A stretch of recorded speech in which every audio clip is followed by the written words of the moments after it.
Hey guys, my name is Adam, and I'm here with another Rome Total War multiplayer battle replay.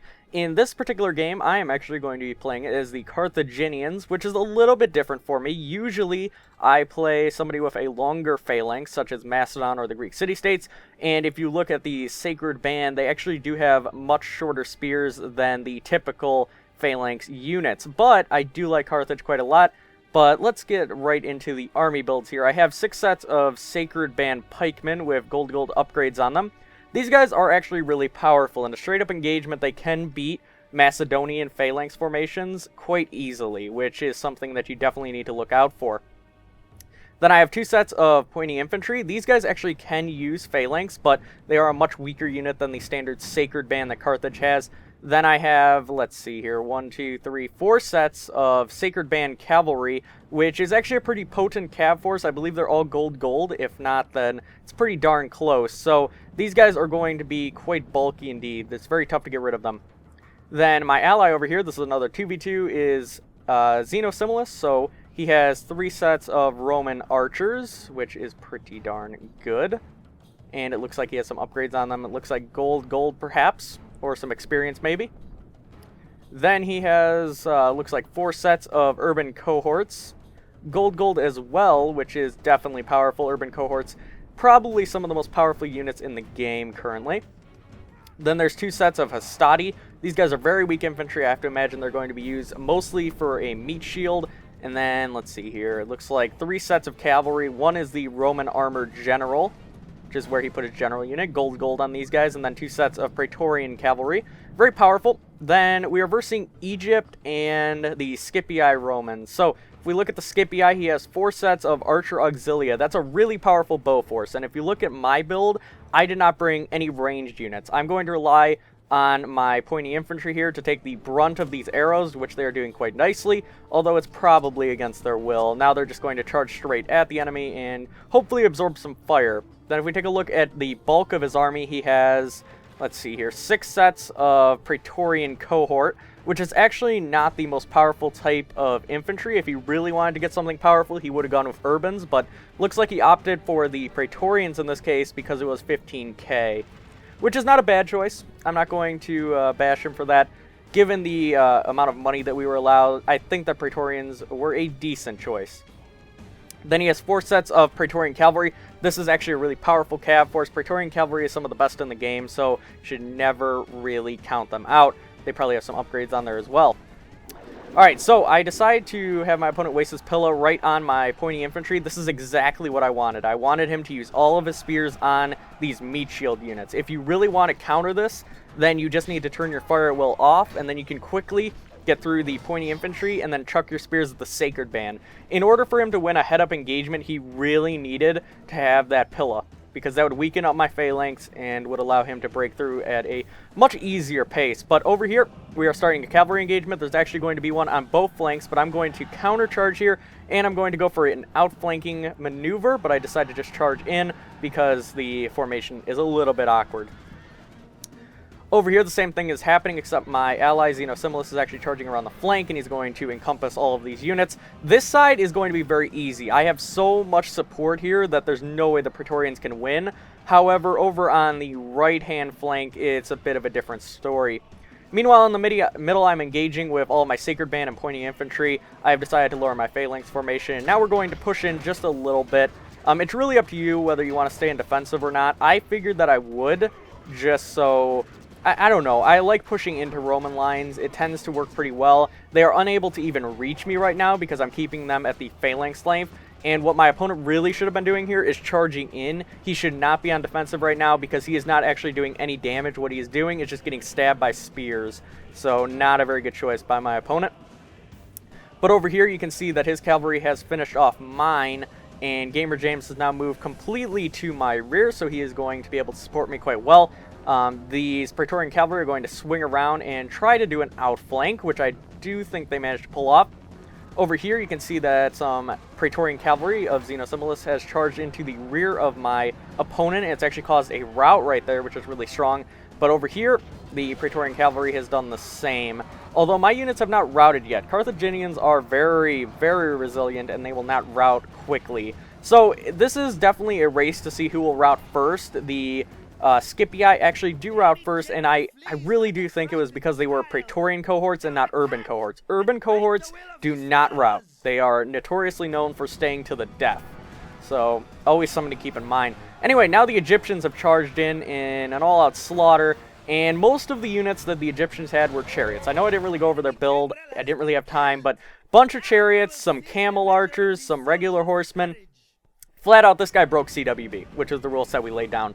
But anyway, there goes the mass of chariots that did absolutely nothing. So it's always quite amusing to see. But these camel archers are going to do just little bits of harassment here and there. There are 5 of them, it looks like, which is just ridiculous. You can have a max of 2 horse archers in CWB. So definitely broke that rule set. From what I understood, this was his first time playing, so I don't blame him too much. But even still, he could have easily asked what CWB was. We made it very clear that was the rule set. So I don't really feel like he... I guess I just feel like he broke the rules way too much. Anyway, the rest of the Egyptian line is composed of phalanx units, and he didn't actually break the rules on this particular front. Looks like he has 4 sets of Nile Spearmen and 3 sets of Pharaoh's Guard. No upgrades on these guys. I have to imagine that he was hoping for a lot more harass and damage from his cavalry and chariots, but that was not the case, not even a little bit. And now Xenosimilus with his cavalry is just going to start running down all these camel archers, which is always quite nice. But I will say the camel archers can be quite resilient. You definitely don't want to take them in a head-up engagement if they are completely outnumbering you. So he's going to back off and just chase down these routing units for the time being, make sure they don't come back, which is especially important with these Romans, because as you can tell, like, this Praetorian cohort just came back from routing and has 44 men. That's quite substantial. They can do a lot of damage with that 44 men, and as you can tell, Xenosimilus is just riding down a bunch of different people. Over here you can see that the chariots have routed one of his Praetorian cavalry, but the other one is coming in as well. Or actually, no, it looks like they are going to back off and engage these Praetorian cohorts. Not a big deal, honestly. It looks like that my Scipii opponent is actually moving in on my flank. The problem is he has too few men, and I lost very little in that engagement. Like I said, he should have used this Pilla to really weaken my line. That was the only way he was going to get through. He also should not have been on defensive, because that just let him stand there and take the damage. The only reason you would do that is if you're versing another hand-to-hand army, not someone with a pike. That's just a bad idea. So I'm going to drop my spears, and he's going to charge in, all credit to him, but he's just going to be kept at a distance for the most part, and he's not going to be able to really do anything. It's funny because I'm handling all 3 of these units with just 1 phalanx formation, and that's what you want to do. That really is. Anyway, here's the outflanking charge, and there goes all the Scipii Romans. Nice and easy way to finish off my opponent. And I think that worked out really well in the long run. Anyway, now the Egyptians have come and they're going to try and deal with both me and Xenosimilus. So it's going to be quite rough on them. Quite frankly, Pharaoh's Guards and Nile Spearmen, they're not very good at taking on 2 armies at once. They are really bad at that, in fact. Another kind of annoying thing is that Pharaoh's Guards do not have shields. As you can tell, they are powered by the Pharaoh, and they care not to have a shield. They don't care about defense. The Pharaoh will protect them, and that's all that matters. Over here, he charged some chariots. It was a very weak unit. Not very important to the overall fight. I believe he just killed like 4, maybe, if even that. So, at this point, we just need to wrap up the Egyptian, and we should be good to go. Now, what my opponent should be doing right now, what the Egyptian should be doing, is harassing a lot with camel archers, which he has started to do right now. Especially while I am moving. He can get some nice shots on my side, he can cause a lot of damage before I get into position, and it looks like he is doing just that. So all credit to him for doing that. Now, my ally, Xenosimilus, is using all of his archers to shoot down these Pharaoh's Guards. They do not have shields. I don't care how much the Pharaoh is protecting them. They are dying very, very quickly. The defense on Pharaoh's Guards is just laughably bad at the end of the day. So they rout before even reaching the line, and now I'm going to move up with my Sacred Band, and this is probably the funniest thing I have ever seen in my life, because now we are getting the complete surround. He decided to move in all on one unit, which is a really bad idea. And now the complete outflank is coming in, and that is going to spell disaster. And now we get to see the funniest chain route in history. Yay! You know, Egyptians are just so prone to routing. I really feel bad for them. They're completely encompassed, and they have no way of getting out of there. There we go. There's the mass chain route. They're all going to start running. And now all that's left is these camel archers. So they can do minor harassment, but there is absolutely no way they have enough ammo to deal with this huge blob of troops. All credit to him, he's getting probably a lot of kills by staying near that blob, but they're actually routing just because they see all the other Egyptians running. So much for fighting to the death and pleasing your pharaoh, I suppose, but oh well, there go the Nile Spearmen. And that's pretty much going to be the end of the game. The rest of it is dedicated to chasing down all of those camels, which is, that's always a pain. I wish that they could just concede defeat instead of just flat out leaving the game, because quite frankly, chasing down all of these units is a real pain. It really is. As you can tell, I'm moving in a position to chase down those camel archers, but it takes so long to chase these guys down. It really does. Luckily, Xenosimilus actually does have a speed advantage over camels, so that's always nice. I suppose the interesting thing about Egypt is they actually do have an advantage inside the desert. Unfortunately for them, we were not in the desert. So, hey, sucks to be Egypt, but oh well. I don't really feel sorry for him. Anyway, Xenosimilus has moved his archers forward, and he is completely destroying all the camels. The problem with camel archers is they cannot go in a head-to-head fight with regular archers. They'll get torn to pieces very quickly. So yeah, there's the fire arrows that destroyed their morale. Very smart use of fire arrows there, and they're going to retreat. And the last couple of units of camel archers are over here. They actually have done quite a bit of damage to my pointy infantry, who have actually managed to survive this whole time. It's very rare that you will see something like that happen, but lucky for me, it did. And I also still have this one set of Sacred Band Cavalry that's chasing down the remainder of these guys. And I actually really like this. We actually corner this camel archer, and goodbye. No way to get out of that. Cavalry on both sides, no way. It's also the fact that cavalry tends to be quicker than camels. So, the victory is ours once again.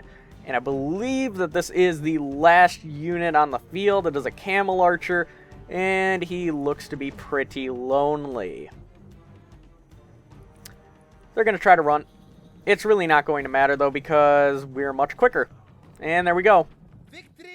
There is the victory. So, it was a clear victory. At the end of the day, it was once again kind of a slaughter. What the Egyptian should have been doing the whole time when he saw me and Xenosimilus grouped together and charge at the Scipii Roman, he should have been charging to help his ally as quickly as possible. Instead, his ally was destroyed before he actually got to the fight, and although he was able to cause damage by just charging all his chariots straight into our backs, it was not enough, because his ally had already routed, we had a huge army left, and that was just the end of it. The assistance of the Bruttii cavalry is always very much appreciated. The rear charges definitely finished off the Romans much quicker than I otherwise would have. But at that point, with Sacred Band Gold going against Praetorians that were not Gold, that was pretty much it. I think I could have handled that fight on my own as well. But even still, wrapping up one opponent really quickly and having it be a 2 versus 1 situation is always really smart. Anyway, let's take a look at the battle statistics here. And let's see, casualties inflicted. It looks like my Sacred Band Cavalry definitely got the most kills there. That is a ridiculous amount of casualties inflicted. 243 on one unit of Sacred Band Cavalry. That is quite a potent cavalry unit. I bet they have a lot of experience. Yeah, as you can tell, they gained 3 experience off that. So that's pretty ridiculous. I'm definitely happy that I got to show you guys this game. Let me know what you thought in the comments section below, and I will see you in future videos.